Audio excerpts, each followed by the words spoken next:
Hello! You already save a lot of money every year thanks to our videos, so save on car parts too. Buy them on the Mr. Auto app. Shipping is free. Turn your engine off and pull up the handbrake. Lift the wiper blade arm up.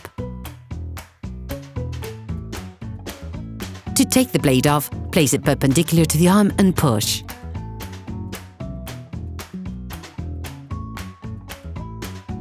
Put the arm back down carefully onto a previously positioned folded paper towel.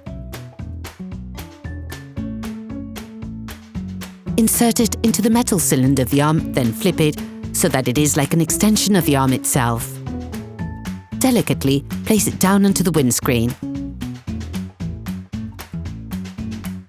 Lift the wiper blade arm up. Incline the blade to 45 degrees and push it.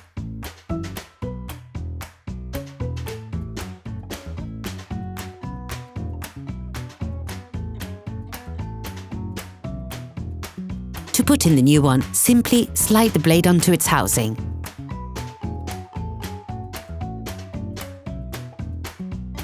Put the blade back onto the windscreen. Operation completed.